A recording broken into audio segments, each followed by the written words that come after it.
Welcome back to Habibti Listen. Today we have Ahmed, aka Shmeddy. Hello, everybody. Why do people Hello. call you Shmeddy, by the way? Um, I don't. It's such a bad story. Okay, Um, well, tell it. it started when I was a young teenager. Mm-hmm. I used to play handball. Handball is a. I don't know if you're familiar with that. I'm familiar. Okay, Yeah. great. Okay, so I used to play handball in the park growing up, and they used to call me Hash Okay. Medi Hash because Shmeddy? hashish and being Middle Ah. Eastern. Mm-hmm. So then it just got cut short from Hash Medi To to Shmeddy. Shmeddy. Yeah, so terrible story. That's what I. Okay. And now we're just at Shmeddy. Shmeddy. Yeah. Do your friends call you Shmeddy or Ahmed? So my friends that I grew up with since I would say like kindergarten, they Mm-hmm. call me Ahmed. Okay. Newer friends call me Shmeddy. Ahmed?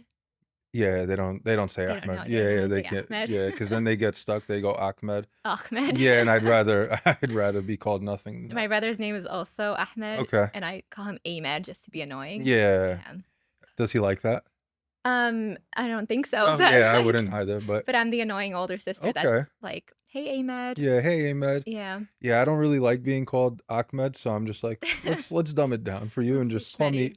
Ahmed or Shmeddy. What's Works. what's on your wrist? This is my this is my hospital bracelet that I now wear as a watch. Oh, were you just in the hospital? Did you Yeah, come here straight from the hospital? it's been a few hours, probably 12 hours ago. What happened? I had an infection that started in my mouth. Uh-huh. I had an infected wisdom tooth that I had an infected wisdom tooth that started about 2 weeks ago. Okay. And from there the infection started spreading to other teeth throughout my gums pretty much.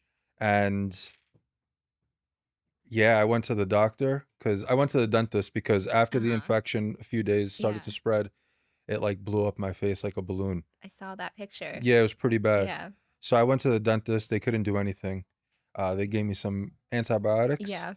and from that the antibiotics couldn't attack this specific infection, Uh-huh. and this infection spread to my throat. Oh, what the heck? Yeah, and then it created like masses and lumps in my throat, and I was getting panicky and worried. Uh-huh. So then I got rushed to the hospital, went to the ER. They were like, "Yeah, this is really bad. Like, good thing you didn't wait because it would have closed up your esophagus Yeah. and your throat, and you would have suffocated." What the heck? Yeah, it got really bad. So then they actually had to transfer me from Queens Hospital to the city and kept me there overnight, ran tests all over me, cut into my mouth. Oh, what the heck? Yeah, This it is was, actually serious. yeah, this was really serious. And you just got out 12 hours ago. About, yeah, Are like, you good now? I'm heavily medicated. Oh, okay. Yeah, I'm heavily medicated. So, yeah, I'm good for the interview Okay. and for the Well, podcast. I'm Yeah. assuming, yeah. Yeah, I'm good. I was like, it was tough on me though, because I was like in so much pain. Like Yeah. every time I would swallow, I would wince and it would just be awful. Like I was on a protein shake diet for the last 2 weeks, Oh, wow. not being able to hold down any food. It Who was took you rough. to the hospital? Or did you have to call? No, I Ubered myself to the Oh. hospital. Yeah, because I don't drive. Uh-huh. I stopped driving a few years ago because there's really no reason to Yeah. drive. So There's no reason to have a car in New York. yeah, I was with my girlfriend at my girlfriend's house, and I was like, "Babe, I can't wait until the doctor's appointment on Saturday. Like, I'm panicking. Yeah. The swallowing isn't getting easier. The pain is getting worse. I can't wait." I said, "I don't know what will happen if I do wait." And luckily, I went to the hospital because they were like, "Good Were thing they you like, didn't." if you didn't come? Yeah, they told me if I just kept waiting, that my throat would have just closed up and I would have suffocated. Dang. Yeah. Well, So I'm glad you're thank you better. so much. I'm glad. I'm glad I'm better too because I have shows Oh, yeah. next week, so I Well, was scared to, you know, yeah. miss those. Well, put your health first. Always, always. Okay. So your Instagram bio says, What does it say? do you not know what it says? Yeah, I think I do. Okay. It Oh, says co-host of the Brown Noise Show, yes, member of Santiago's studio. close. Santa got us close. Wait, Sanagato? Yeah, Santiago. He's Wait, gonna love that. He's gonna love that. Because everyone says that? Well, we were in San Diego recently for a show, Uh-huh. and we were walking by the beach, and they're like, "Oh my God, that's Joe Santiago," and it's just like hilarious. Santiago. Santiago. Sanagato. Yeah, It's not spelled that way. it is San SAN. It's spelled Santa Santa, Gato. but there's an I before. I don't think there's an Oh, did I. I just add that Yeah, I I? think you added the yeah, 100%. You added the I. Okay, Yeah, well. yeah, that's an added I. Well, it says co-host of the Brown Noise Show, Yeah, member of the Santa Gato Studios. Santagato Studios, Yeah. and opening act for the Basement Yard Experience. Yes. Let's walk through that. Okay, which one you want to start with? We'll start with the most interesting part. Okay. Um, well, we'll start with the Santiago. Okay, cool. We'll start with Santiago. Santiago Yeah. Santiago Studios. Okay. What does it mean to be a member of that? Oh, I mean, it's means everything because it's completely changed my life. Uh-huh. So Joe Santagato, Santagato. yeah, and Frankie Alvarez Okay. are the hosts of the infamous Basement Yard podcast. Yes.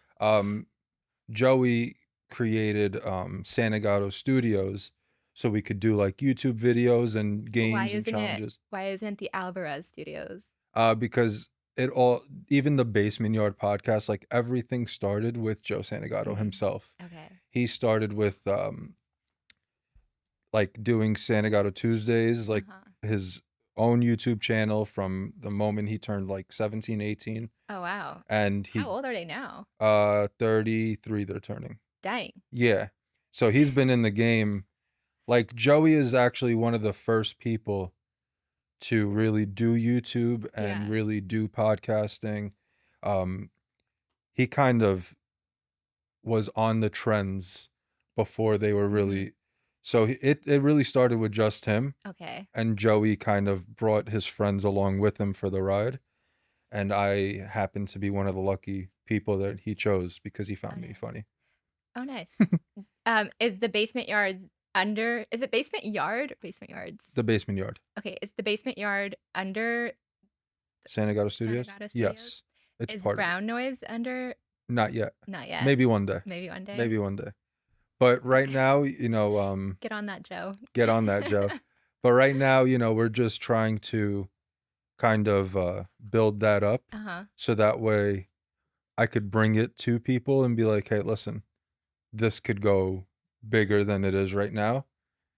Have you talked to him about it? And he was like, no. No, not yet. He's very supportive of me doing this. He's really the reason why I actually started this. Okay. Yeah.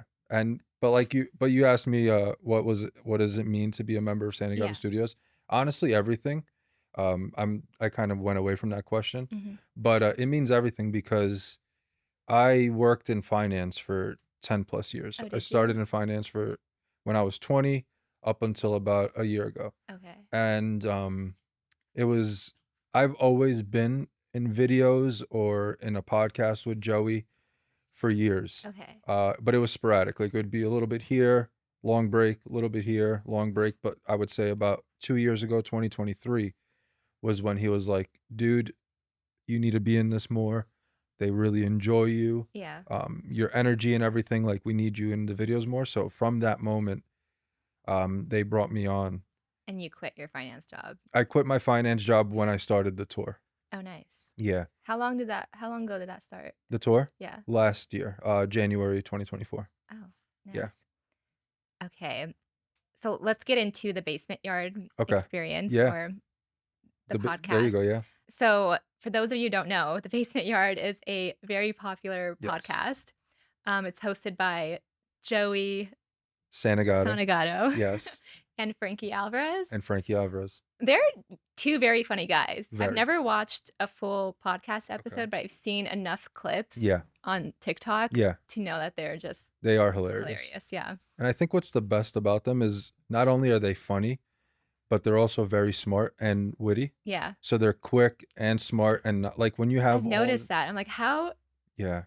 Do they edit a lot or are they just like very quick with everything? I'll be honest, no, they're very quick with everything. Like I've watched them, I've been in the studio and they record and there's no awkward moments. They're just like like and you know what the cool thing about them too is? which I don't know how many people know this, but they're best friends since preschool. So Wow. it's more than just like podcast Yeah. hosts. Like they know each other. They're connected from childhood, from the neighborhood. Like they grew up together. So everything is kind of effortless. Okay. So that's what's. How did you meet them? I met them both because I grew up with Frankie's brothers. Okay. He has two twin brothers, Nick and Chris Alvarez, and I went to elementary school with them, and I've known them since kindergarten. Wow. So I grew up with them. I'm younger than them, but I grew up with them. And when Nick and Chris went off to college, I kind The of twins. Yeah, the twins. When they went into college, I started hanging out with their brother and his friend group. Mhm. Yeah. So you guys lived pretty close to each other. Oh, we all up. lived in like a couple block radius from each other. Oh, nice. Yeah. Do they all still live in that area? No, everybody pretty much left. I still live in the neighborhood, but everybody else kind of went on. Okay. Yeah. So then they signed you on as a comedian? Yeah, so or just like another guest or say host? as a guest like to Santa Gato Studios, Yeah. I'm not part of the podcast itself, but they took the podcast live and turned it into a tour. And how that started was the first show they ever did was in New Jersey, January 2024. I don't drive. Okay. I wanted to go to the show. Oh, just to watch? Just to watch, just to support, be a friend. I asked Joey if I could get in the car with them. And he said, of course, bro.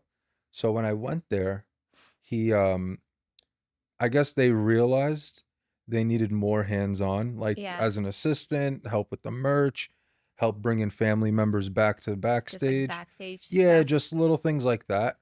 And after that show, Joey was like, dude, we need you as an assistant. And we can't move on kind of without your help with everything you're doing behind the scenes. How big was the team at that first show? 3 people. 3 people? 3 so people. Joey, Frankie, and then you? It was 4 people, I'm sorry. So it was Frankie, Joey, our videographer Mikey, and Greg, our manager producer. Okay. And Mikey's walking around with a camera recording everything, so he really can't help with the assistant stuff. Greg is producing the show, so he can't be running around. Right. So when I was there, I was doing all the running around, helping out. And in that moment, they're like, oh, we actually need another person to be an assistant. Wow. So they started off with 4 people. Yeah. And then including you. Yeah. What are they at now? We are at Still 5 4. people. Oh, okay. Our photographer, Zach, we met him in Philly or Connecticut, I think. Connecticut. Yeah. No, I'm trying to think. So we met him in Connecticut, and his pictures were so good. Yeah. And his personality was everything. So once Connecticut ended, we did a few more shows with some other photographers. We felt like we connected more with Zach. Yeah. And we like his stuff the most. Now he's part of the team. He travels with us and, Nice. Yeah. Do you have like a contract with them, or are you there for good? With the tour or the podcast? Yeah, the tour. So for Santa Gato Studios, I'm not on contract with them. Okay.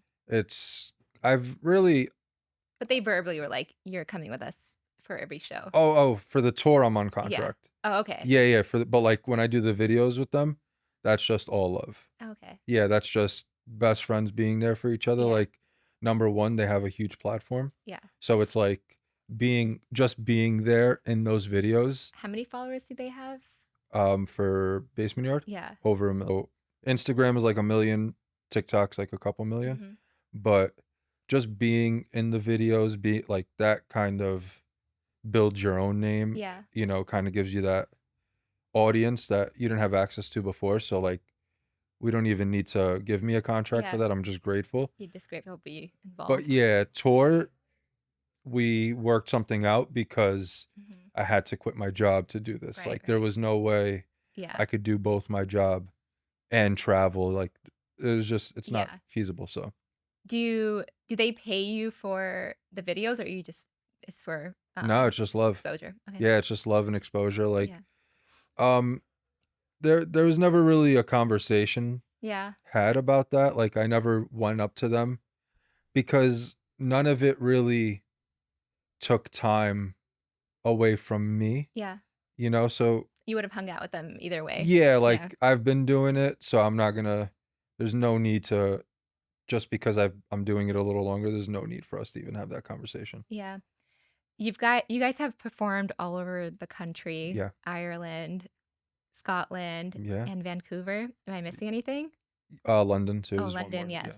What was your favorite place to perform? Ireland. Ireland? Yeah. And it's the reason for that being is because I'm Palestinian. Oh, me too. There you go. So Oh, and they love Palestinians. They do. So when I went on stage, when Ireland, they call themselves Pattystinians. Pattystinians? Yeah, because that's like I've never heard that. Yeah, it's like an Irish thing. Pattystinians? Yeah, because St. Patty's Day and all. So instead of Palestinian, they say Pattystinians. And I was getting DMs like, "Oh, you're our favorite Pattystinian." Like, so when I went on stage, I was like, "I appreciate you guys showing me love and showing my country love." I'm a fellow Pattystinian, and they just showered me with so much love. Like, just being there. You see our flag everywhere. It's really cool. So it felt good knowing I was in a place where I was accepted. It just made me feel comfortable and loved. Yeah, we love the Irish people. Love them so much. I think because they relate with what we've gone through. Oh, of course. Yeah, they went through it many years ago, and they understand what it's like, and they stand with us, and they have compassion. I need to go to Ireland. It's beautiful. Yeah. We went to Dublin. It's awesome there. How long do you guys stay in every country? That was about a 2-week trip. Oh wow. Yeah, that whole one show? No. Oh. So Scotland, London, and Ireland, that whole thing took 2 weeks. Oh. Yeah. But how long were you in each? About 3-4 days each. Yeah. Ireland was about a week. What did you guys do in Ireland? Ate a lot. Is there good food in Ireland? Yeah, there's a lot of good food there. I'm a boring man. So I don't really. I'm not saying that as to agree with you. No, it's okay. I'm just saying, so I don't go places and really try. I just eat what I like. Yeah. Like, I'll explore, but to an extent. Yeah. But I also have a very sensitive stomach. Okay. I feel like they have simple food. They do. Yes. I had a lot of good cheeseburgers there. Nice. But yeah. But what are they known for? I like their stews. Like a lot of their stews are good. Beef stews. I think, I hope I'm right. Pot roasts and things like that. But Sounds about right. A lot of my friends got their stews and stuff like that. They were enjoying that. Yeah. The first day that you went on tour with them, the Jersey show. Yeah. Were you on stage? So I went. No, I wasn't on stage. They actually brought me out on stage at the end of the show. Okay, just to thank you everyone. Yeah, thank you. They were like, oh, they're like, we couldn't do this without Greg, our producer, and then they're like, actually, we couldn't do this without Ahmed because he helped us with so much. Yeah. And then I went on stage, the crowd went a little crazy, and then I looked at Joey when we got off stage, and I was like, I need to experience that more. Aww. Like the love they showed me, I need that more. I need to experience that more. And then after that, we had 2 more shows. They had another opener. In Jersey? Connecticut, and then Boston. So Connecticut, they had an opener. I was still the assistant. Then a couple weeks later, we went to Boston. We did a show in Boston, Medford, actually. Okay. Medford, Massachusetts. The opener was there. They decided before that show that they wanted me to open Boston, and just go out there, say a couple words. How did you feel? Like a couple words as in hello, my name is, or an actual show? No, an actual, this happened maybe an hour before we went to sound check. Dang. We were in the Airbnb, we're hanging out, and they were like, dude, what do you think about opening tonight's show and introducing the opener? And I said, no, we're not doing that. you don't tell someone this an hour before. Someone that's never been on stage, someone that never has done public speaking or anything along the. I don't even know how to speak. By the way, how many people are in the crowd?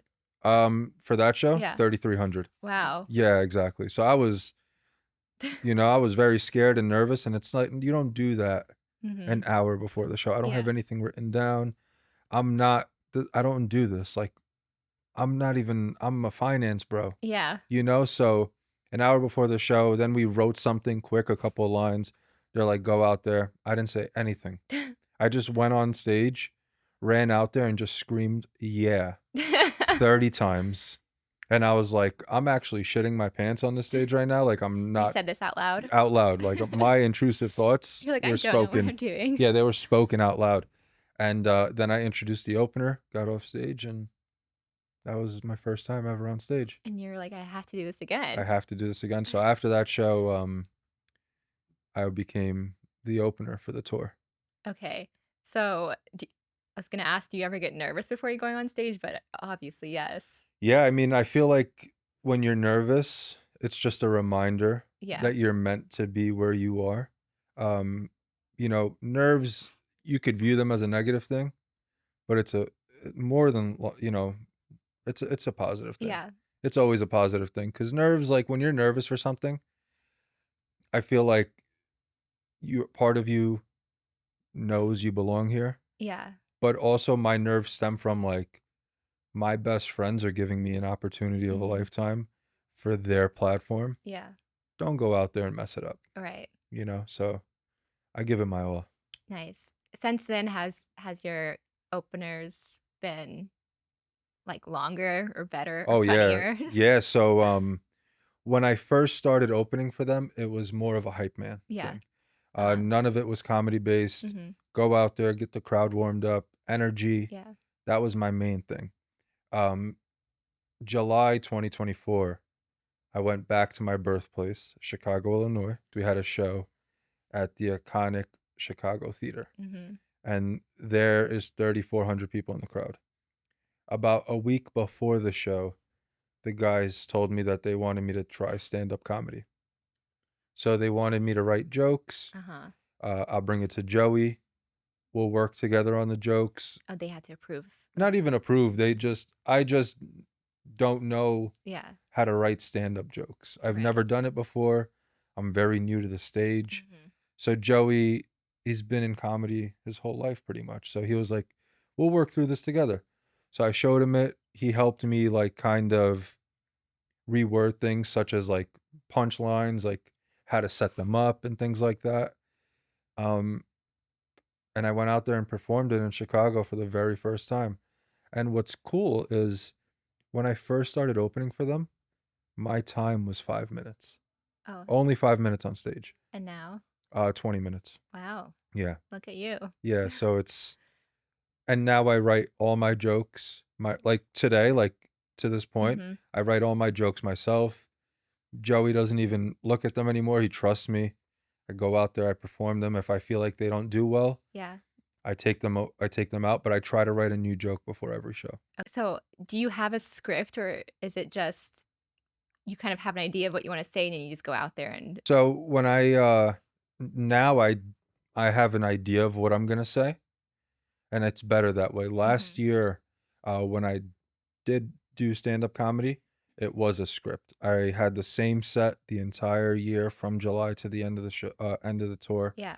Same jokes, didn't add anything, didn't take away, because it was good, and it was so new to me that I just didn't want to psych myself out. I was just getting comfortable with it, and I was like, there's no need to do anything to this. Do you ever go out there and say a joke, like a new joke or whatever it is, and the crowd is just like... Oh, yeah. Yeah, of course. I've said many jokes, like even recently. And they're just silent? Yeah, but it also like...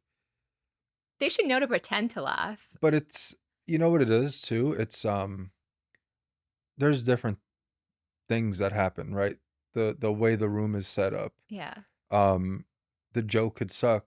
Or the culture of the crowd. like so much could happen. Like not ever, and that's the beauty of it, right? But like what you just said, they should just fake laugh or whatever. But what you're doing there is you're enabling jokes that aren't good. Yeah. Just because you like the person. So then I will never get better as a comedian. That's true. If I'm going and performing in front of people that already know me. Like if I'm performing in front of people that already know me and they're not laughing at the joke, then to me the joke is not funny. Let's go back to the drawing board. Yeah. Let's add some things to the jokes that they already like, and let's go out there again. Like even my last show I did in Philly, most of my jokes hit, but some jokes I wrote for the show. And you were like, let's take that out. Yeah, completely. I like even for I go to Florida in a couple weeks.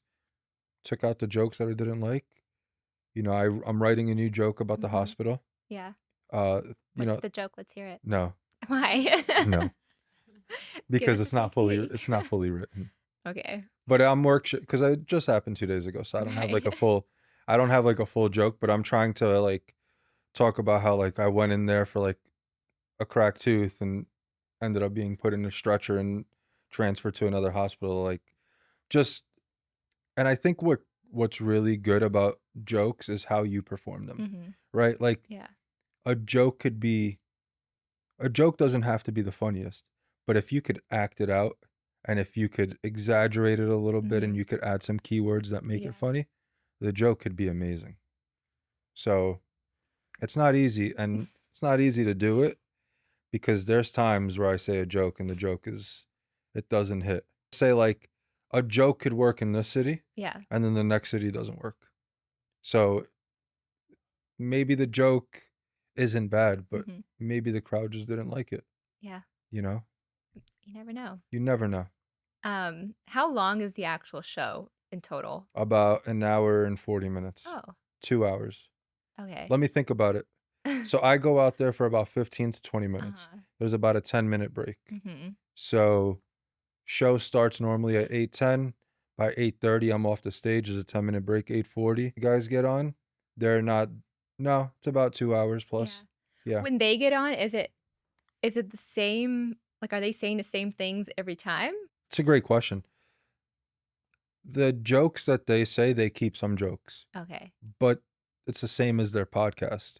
They're quick, they're witty, they're funny, right? So like, is it just a live podcast basically? Not really. Oh. It started as a live podcast, but now it's pretty much stand-up comedy. Like Joey goes out there, he'll say his jokes. Frankie says his jokes. They both laugh with each other. They both like crack jokes with each other. Then at the end of the show, we do a card submission from the audience. Oh, okay. So the audience members submit like anonymous messages. They read them, and then they do a little crowd work with that. Okay. Has there ever been a time where the entire show just flopped and you guys went home and you're like, what the heck was that? No. Oh, okay. I will say though, like there's been a few shows where like we've done Atlantic City twice, right? Okay. And when you do what I've learned is like the casino shows and things like that, when you're doing shows in like a casino area, it's not known. Like I don't know how many people really enjoy comedy there, and like the theaters that they put you in is like almost like a high school auditorium. So the acoustics in there aren't that well. Like you could see people laugh, but it sounds like they're not laughing. Oh. So it's weird. But I don't think we've had a show that flopped. When the guys get on stage, it's one of the loudest things I've ever heard in my life. Yeah. Well, you guys are all funny, so thank you. I appreciate that. You guys played at Radio City. Yes. How was that? That was surreal. So I appreciate you asking about that because that was like right now that was one of the coolest moments of my life. Because your family got to see you, right? Exactly. That was the first time my mom and dad got to see me live. Oh, nice. And that was the coolest thing I've ever gotten to experience. Like being able to like give them like it was the moment that I think they could look at and be like, I'm proud of him. Oh yeah. You know what I'm saying? Like there isn't many things I've done in this life like based off the sacrifice my parents have made for us, there isn't many things I've done in this life where I'm like, oh, they're proud. Yeah, or I repaid you for all the sacrifice you've done. And that's big for like Middle Eastern parents. Oh yeah, because like for me especially, like it's a part of my joke. Yeah. Where I write about where I talk about the conversation. I was 10 years in finance. I worked for Major League Baseball. I've had these great jobs. I've worked in Wall Street. Did really good for myself. And then it's the next conversation is like, hey mom, hey dad, I'm quitting and I'm going to do stand-up comedy. And they were like, what the fuck is this bullshit? It's like they cussed you out. Not really. I mean, yeah, but like also like I'll be honest, my parents they provide a lot for me. Yeah. Like in many ways, mental support, financial support, every kind of support there is possible. Like I'm 31, I'm turning 31 and my parents are still there for me every way that I need. And even if they don't have it, they still bless me in ways. My brothers too, like they're all there for me. And it's simply because I think they truly believe in me. And when I did perform at Radio City, at the end of it, I thanked both my parents on stage. Aww. And it was like, I'm not naive. Could you see them on stage while you were talking? So my dad, I knew where he was. Yeah. But my mom came to the first show. My dad came to the second show. I thought my mom was on the right side. So I was like talking. At her. Yeah, I'm like, hey mom, it's not easy having your firstborn at 17 years old. In the back, yeah, she's on the left side. Like everybody's waving there, but I'm talking to her here. But like, kind of my speech to my mom was like, listen, I can't imagine what it's like to have a kid at 17 years old. Like. You the first kid? I'm the first one. So I can't imagine what that's like because I've lived through 17. I've lived through 30 and I don't have a child now, right? I can't imagine what it's like to sacrifice all those years. Like both my parents sacrificed all the years that I get to enjoy just so I could enjoy the years that they sacrificed. Yeah. So I gave them a nice message at the end. Did you tear up? Oh yeah. At the end, especially like when I saw my mom at the end of the show and I gave her a hug, that's when I choked up and cried. Aww. Because like, I'm not going to sit here and say I'm going to say it. Me, my brothers, we don't know what struggle is. Yeah. We know privilege. We don't know struggle. My parents struggled, but they made sure we had everything. Yeah. One brother had an Xbox. All brothers had an Xbox. Wow. One brother wanted to play baseball. All brothers were going to get to play baseball. It wasn't one brother does this and we can't take care. They did everything they could.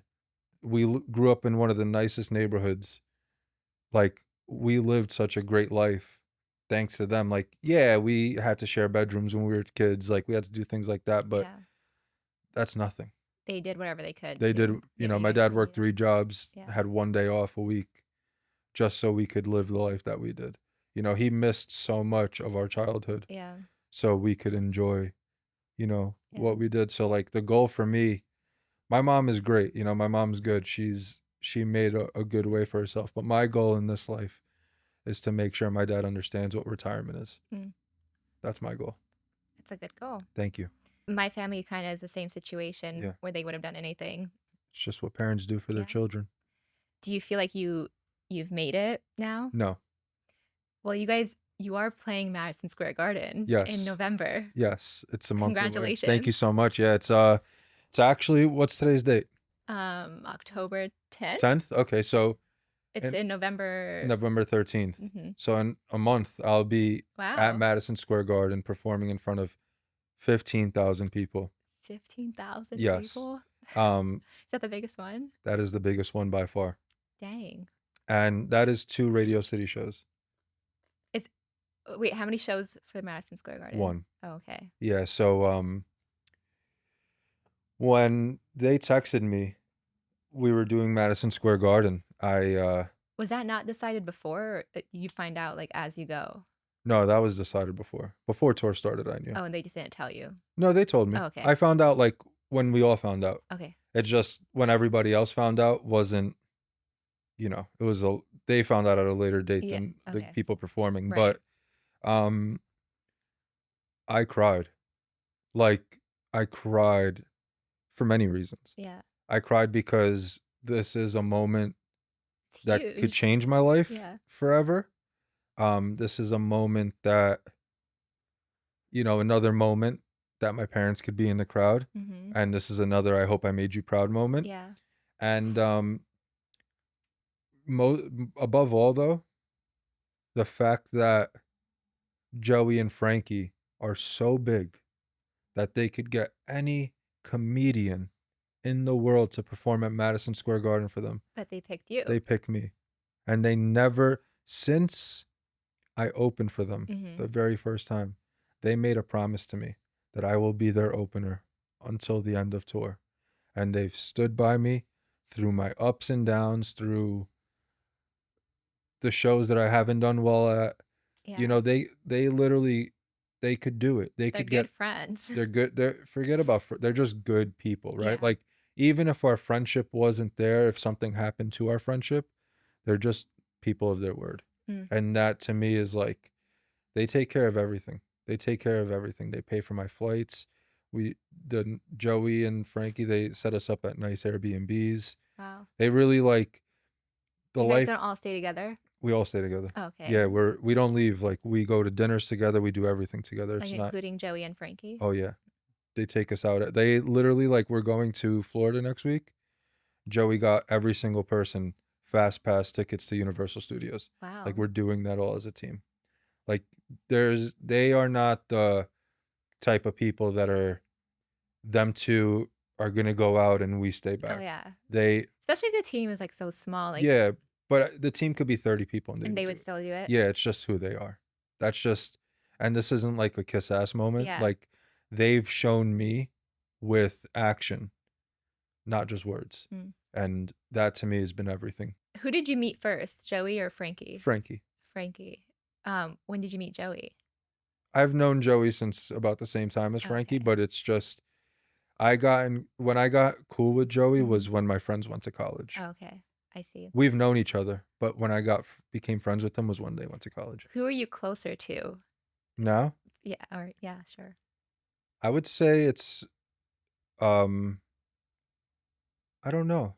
The reason for that being is because Joey is who I consider one of my best friends, but Frankie is considered a brother to me. Family. Yeah, because of how the way we grew up is like different. Like, when I grew up with Nick and Chris, those are my brothers. So like through them is Frankie, there's the older brother, and like we've been kind of brothers since. And Joey and I, it wasn't there wasn't people that connected us. It was us being friends. We hit it off, we got closer, then we started going to dinners together, just he and I. Yeah. And we built our relationship like that.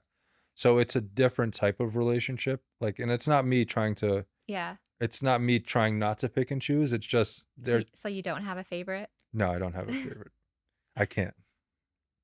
They've both blessed me in ways that I could never repay them for. Yeah. Truly, like. So you think if you called them both right now, who would answer first? Neither. Well, because I'll tell you why. Frankie has a family. So if he couldn't answer right now because he's probably doing dinner or something. Yeah. And Joey's away right now. Joey's on, I think, a little vacation trip. Yeah, but if it was like an emergency, they'd be like, "What's up?" Yeah. But how would they know? Do you want to call them right now? I don't. Put them in a group FaceTime and see who answers. No, I've heard you really like singing and dancing. I do like singing and dancing. What's your favorite thing to sing? So I am a big Louis Capaldi and Adele fan. And One Direction, right? And One Direction. So I would say if we're gonna rank them, it's One Direction, Louis Capaldi. And you missed One Direction. Yeah, just because I haven't. So when I listen to One Direction, it's like Direction. One Direction. I'm sorry, I say Direction. Oh, say whatever you want. One Direction. So when I sing One Direction, you got me messed up now. When I sing One Direction, like I will listen to them for hours. So I can't do that every day, but I would say Louis Capaldi's in my ear every single day. Do you see yourself as like a replacement for Zayn Malik? Yeah, 100%. Do you want to give us a little sample? Sure. Okay. What do you, what song? All right, I'll give you. That's What Makes You Beautiful. No. Okay, fine. All right. Why'd you ask? Because that's a more uppity song. We got to go like. You know, I feel like you already know what you want to say. say. Yeah. Go for it. Your hand fits in mine like it's made just for me. We'll bear this in mind. It was meant to be. And I'm joining up the dots with the freckles on your cheeks. And it all makes sense to me. Keep going. I know you've never loved the crinkles by your eyes when you smile. You've never loved your stomach or your thighs. The dimples in your back at the bottom of your spine. But I love them endlessly. There we go. Thank you so much. Thank you so much, everybody. You know what's funny about that? What? You've done it on stage. Yeah, right? I begged Joey and Frankie to let me do that on stage in London. And they let me sing the whole song. Do you get to do it every time now? No, I stopped after London. But what was cool is like there's a moment where I just sit on stage and everybody turned their lights on their phone. What I just did. What you just did. And I thought I was. You're like, you made it. Yeah, I was. You were in One Direction. And I also thought I sounded good till I heard the video. Oh, did you not sound good? No, I sounded the way I just did right now. Oh, it was okay. It was okay? All right. That's. Now on to the dancing. Yeah, that's all I do. Give us a sample of the dancing. What the fuck? What the fuck? I just kidding. No, I could. I don't mind. But I Do we need a song? Yeah, it's nothing. Because the thing is, my body goes to the beat. Right. It's not like I could just make up a beat in my head and then you know? You guys should check out his TikToks. Have you seen he's a really good dancer. Have you seen my TikToks? Yeah, and you know what's funny about them? What? I don't have that many followers on TikTok, right? Like I think I'm about to hit 20,000. I thought I saw 30,000. No, on Instagram. Instagram's about 31,000 right now. But You're counting. Yeah, I look at it. But my TikTok only it's about to hit 20,000, but the engagement more than me. Listen, it's no competition. Okay, but now it is. Now it is. But what's cool is like the support I have. Like, I don't want to be annoying. Do I get to go on stage at Medicine? Okay, we'll take that out. Oh, let me answer your question. No. No. What was my question? Are you going to be on stage at Madison Square Garden? Am I not the new opener? No, I'm sorry. Because if you're the new opener, then I'm going back to assistant. Well, there's 5 members in One Direction. There is. And there's 5 members of our team. It's okay. I don't want to be part of it. Unless. You coming to the show? Yeah, maybe. Okay. Why maybe? It's because it's like in November. My family lives in California. Okay. I might be visiting them in November for like Thanksgiving. But what? November 13th. Oh. You got a few weeks before Thanksgiving. Yeah. If you're still around, you know, it's going to be a crazy show. Okay. It's going to be a crazy show. I'm sure it will be. Yeah. Well, the Basement Yards. Yeah. I mean, you guys are doing good things. Can I ask you a question? Yes. Do you think it's multiple yards? Like, do you think it's just more than 1 yard? Is it just 1 yard? It's just 1 yard. The Basement Yards. Yeah. Santiago Yards. The Santiago Yards. Yeah. Okay. Joey Santiago. Yeah. And Frankie Alvarez. Yeah. And the whole team. Yeah. You guys are doing great at the Basement Yard podcast. We are. They're doing, and you know what's cool about that too? Is Basement Yards. The Basement Yards. What's cool about that too is they just added a camera for their producer, Antonio. So that's like my boy. So and that's another yard. That's another yard. That's why it's called the Basement Yards. Basement Yards. But I'm very happy for him that he got his own camera because he brings a different element to the show. He brings that producer role, and he's getting the recognition that he deserves. So shout out to Antonio. Shout out to Antonio. Yeah, you're doing great. I can't pronounce What's anyone's names. Ahmed. Ahmed. Okay, let's talk about the Brown Noise show. Let's do it. That just started. Yeah. Why? So Joey inspired me. He came to me at the end of last tour, and he told me that he's like, dude, if you don't do anything, if you don't like take this opportunity and create something for yourself, you would be doing a disservice to yourself. And he was like, just because you do stand-up comedy for us doesn't mean you need to be a stand-up comedian. And I've tried it twice. I've tried to go do little clubs. So I did a show on Halloween last year for a buddy of mine. The separate from the basement. Oh yeah, yards. it was separate from the basement yards, and it was a nice spot. There was like 100 and something people there, and just different comedians from all over the world here performing. Yeah. And I was in the middle of the crew. Like there was like 3 people before me, then it's me. And mind you, I've only been doing this from July. Yeah. So July to October is the only experience I have for stand-up. And I've only done it in front of people that know me. You know what I'm saying? Yeah. So is my stuff good? I don't know. I get up there and I shit the bed. Like silence. Bomb. Dang. Just like, people that my friends that were there are going to be like, oh, no, you did fine. I was given a 10-minute window. I was off that stage in 5. Dang. I was so nervous, so scared. It turned me away from everything. I was like, I'm not doing this ever again. I gave myself another chance at it recently. Not recently, but like in May, just to warm up for the tour. I reached out to a friend of mine. I said, I would love to be part of the show. Can you get me in there? I went there. I did New York Comedy Club on 2nd Avenue. And the people loved me there.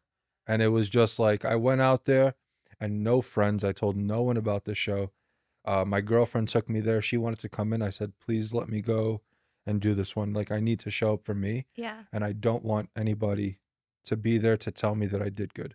I want it to be like organic from the crowd. Yeah. People that don't know me, know nothing about me. Just, I want to see if I can make them laugh. Yeah.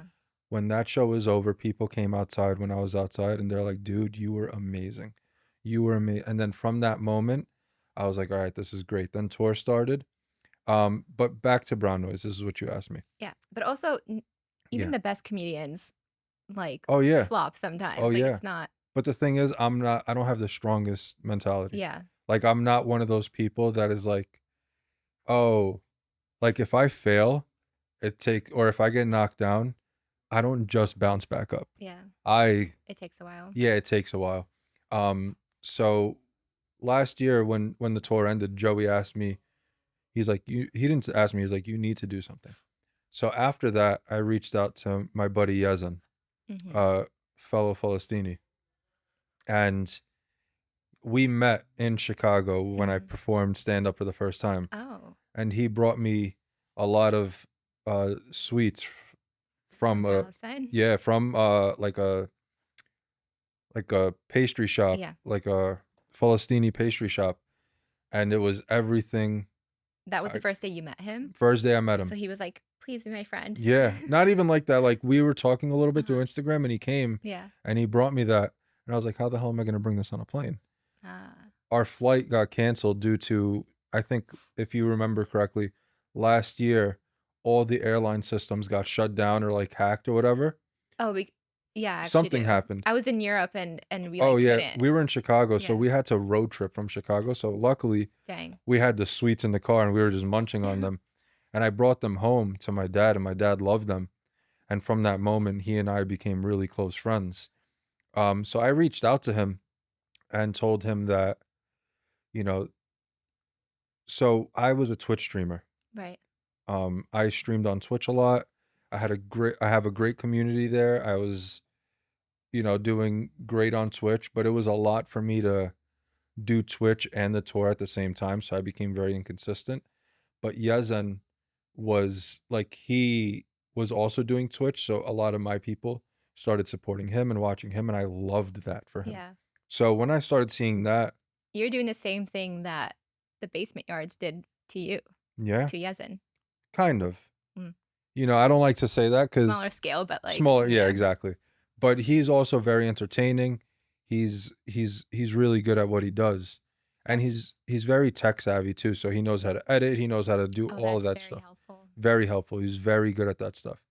So when Joey came to me with this opportunity, I told him that I told Yezen, there's no one else that I want to work with. Yeah. It's you. I know you live where you live. You live in Chicago and I live here, but we will make it work. So he comes here, you go there and just record a couple episodes. So we kind of spent a good amount of months like trying to figure out if we'd be a podcast, if we'd be like a YouTube channel, what are we going to do? And I went out to Chicago. When I had the show this year, I stayed with him for a week in Chicago. We recorded most of our videos. Yeah. And he came here in August. We recorded more videos and we dropped them bi-weekly for now. Yeah. It's a good schedule. It's tough. And now we're trying to figure out how we could do it weekly. Yeah. Because you need to get in front of people's faces. Yeah, very true. You can't, because the more people have to wait, the more you're going to lose people. Yeah. I've noticed that. I'm trying to post every week now. Yeah. I literally have so much content to do that. Yeah. It's with podcast stuff. Yeah. But I'm the only one like editing and doing it all myself. Yeah. So it's tough. I can't imagine like what that's like. So I'm just learning how to edit. Like he's teaching me how to cut clips and all that. Yeah. It took me, when I was doing Twitch streams, it took me 10 hours to cut a clip.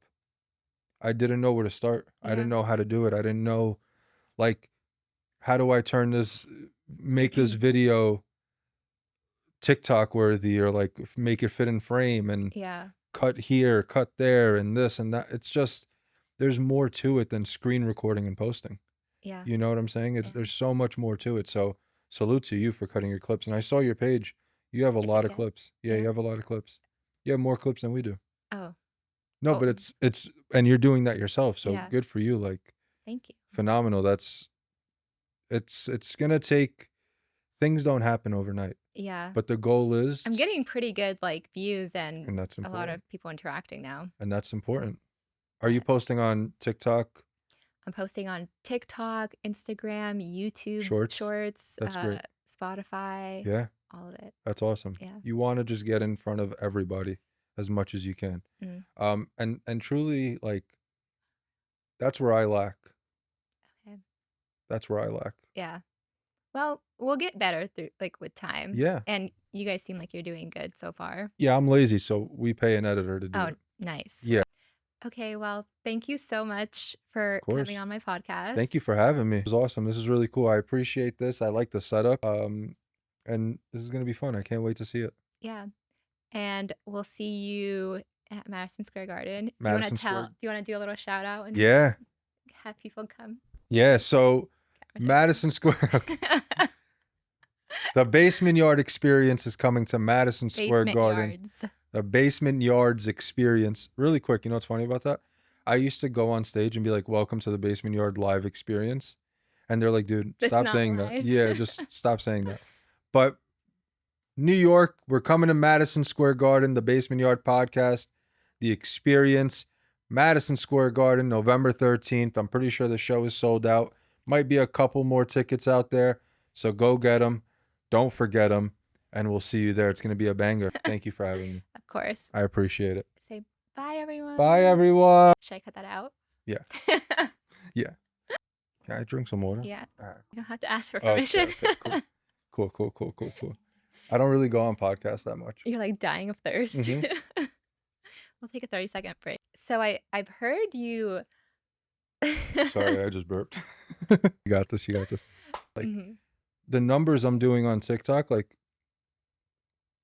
are you about to check? You okay? No, I just continue. Are you all right? Yeah. What happened?